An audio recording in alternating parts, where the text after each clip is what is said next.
Okay mga kabihero, ito po yung second part nitong ating pagbibigay serbisyo po dito sa mga mag-aaral ng Political Science ng University of San Jose Recoletos na nagmula pa po doon sa lalawigan ng Cebu mga kabihero.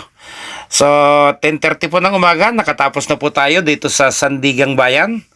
So tayo po aalis na upang magtungo naman po doon sa dalawang lugar po na kanilang papasyalan sa loob po ng Malacanang. Isang museum po, yung Malacanang Museum at saka yung Teo Mansion mga kabiyahero. Doon po sa may Department of Budget, sa may bahagi po ng paglabas ng gate ng compound po ng Malacanang mga kabiyahero.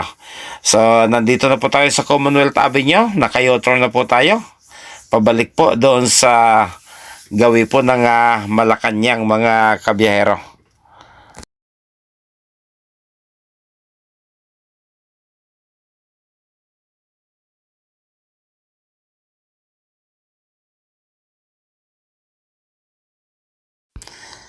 Okay, galing po doon sa may gawi po ng Espanya. Ngayon po nandito na tayo sa ilalim ng Nagtahan Bridge. Ayan, so kakanan na po tayo dito. Ito po yung tinatawag na JP Laurel Street. So isa po ito sa main gate, papasok po ng compound po ng Malacanang Palace mga kabiyahero. So ayan, medyo maluwag sa daloy ng trapiko. Hindi po tayo ganong nahirapan na makarating po sa lugar na ito. Pero kanina po, mula po doon sa Memorial Circle ng Quezon City hanggang doon sa kahabaan po ng Quezon Avenue, tayo po ay napilitang mag-divert ng dadaanan dahil yung pong papaakyat ng Aranita ay talaga pong napakasikip. So sa ngayon, inista po tayo. Yung pong kantong nakikita nyo sa kanan, kapag kayo po'y kumanan dyan, yan po yung patungo ng Chino Roses Bridge, yung madalas pagdaosan ng mga rally. Ayan, yan din po yung patungo ng Centro Escolar University, yung mga pinag-aaralan po na paaralan ng mga gustong magdentista. Diyan din po sa lugar na yan natin makikita yung College of San Beda. Yan, dire-diretso na po yan hanggang Ligarda, Recto, patungo po ng Divisoria kapag yan po tayo kumanan. So tayo po ay didiretso hanggang sa makarating po tayo doon sa pinakang main gate, papasok po ng Malacanang Palace na via JP Laurel Street mga kabiyahero. So may napapansin po tayo, mukhang may mga dadaan po na mga VIP, katatapos lang siguro ng pulong. Ayan, yung gagandang sasakyan, may mga Haggard, SIC 1 siguro, mga cabinet secretary. Ayan, in order po yung kanilang mga numero. SIC 2 cabinet secretary number 2 siguro. Ayan, may SIC 3. So medyo may problema po sa politika ngayon dito sa ating bansa. Kaya siguro nagkaroon sila ng mga pagpupulong sa loob ng Malacanang. Pero hindi naman po naghigpit sa mga gustong pumasok dito sa loob. Patuloy po silang tumatanggap ng bisita. Lamang binigyan lang po tayo ng hanggang 1:00 ng hapon mga kabiyahero. Kaya dapat makapasok po kaagad tayo para sapat po yung oras na makapag-ikot-ikot yung ating pong mga estudyante. Kasi si Marcos na pumunta daw kumain ng saging, yung turon doon sa bumili sa matandang sarap yung matanda. So doon sa kumain dahil sila nung makanan mas bibili sa matanda. Dito rin tayo lalabas? Oo, ano nyo? Ano ba yan? Kasama po yung kabila. Museum din po, kasama yung isang. Pangalan ito, may pumunta? Opo. Ano yan? Sa Educational educational tour po. Ayan po, sa harap yung streamer, sir. May wala naman to.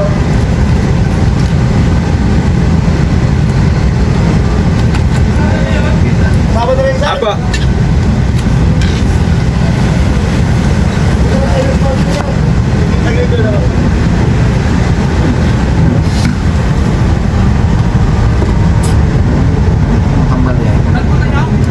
museum po. Pagkaon na kagmingan. Tatabi muna kami dito. May ano ba kayo? May ano, sir? May confirmation, ano daw po sila. Nay, pakita mo yung confirmation.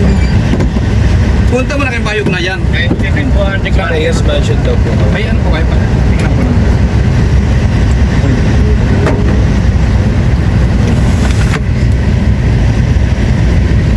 Tapos walk-in na po yung iba kasi ang slot sir is 25. Balik ano na ito? Complete na po ito. Opo. Diretso lang, sir. Walang rally walang rally. May kami dyan ha? Wala. Aawayin natin yung pag nag-rally.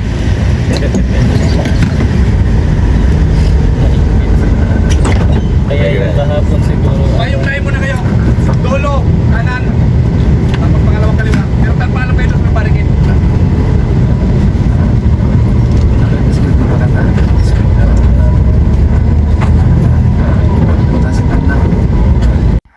So ayan, narinig po ninyo?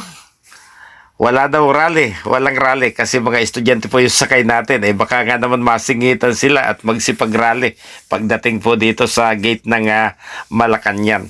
So ipagpatawad lang po ninyo, ipagpaumanhin na po ninyo. Hindi po tayo pinahihintulutan na kumuha po ng mga picture at mga video po na natututukan po mismo yung mga gate at mga tanggapan po na may kaugnayan po sa palasyo ng Malacanang, mga kabiyahero. So, sa isang banda, pag nakita po ninyo at itong ating dinadaanan, although ito po ay nasa loob na po ng itinuturing na sakop ng Malacanang, ay napakarami pa rin pong mga establishment, may mga negosyo sa loob, may mga residential building. So, parang talagang hindi po yata safe na nandito yung ating tahanan ng pinakamataas na pinuno nitong ating bansa. Ano po? So, napakahirap na kabisaduhin po o maging familiarize yung mga gwardiya ng ating Pangulo na makilalang lahat itong mga nakatira po at dumadaan ng pauli-uli dito po sa mismong vicinity po ng Malacanang Palace, mga kabihero. Pagdating ng umaga, tanghali at hapon, pag-dismissal po ng paaralan ng St. Jude dahil may malaki pong isang private school dito sa loob, eh siyempre, iba't ibang mukha po yung pumapasok dito kung saan dumadaan po yung ating Pangulo sa mga lugar na kanyang naispuntahan. Yan din po yung mga daan na kanyang gagamitin kasabay ng mga sibilyan, mga kabiyahero. So ito pong ating diadaanan, Arlegi na po ito. Dire-diretso lang po itong kalsadang ito patungo ng Ligarda, mga kabiyahero. So ito na po yung way na ating gagamitin para marating po natin yung museo na kanilang pupuntahan, mga kabiyahero. Okay, ito ang problema po dito sa compound ng Malacanang. Napakasiksikip na nga po ng mga lansangan ay napakarami pa pong nakaparada dito sa loob. Dahil marami pong nag-oopisina at marami pong mga tanggapan din dito sa loob ng mismong compound, mga kabiyahero. So dahil limitado rin lang po yung galaw natin, pansamantala, muli magpapaalam na po muna ako sa inyo. At dito ko po tatapusin yung ikalawang bahagi po nitong ating pagbibigay serbisyo dito po sa mga mag-aaral na nagmula pa po doon sa lalawigan po ng Cebu, mga kabiyahero. Salamat!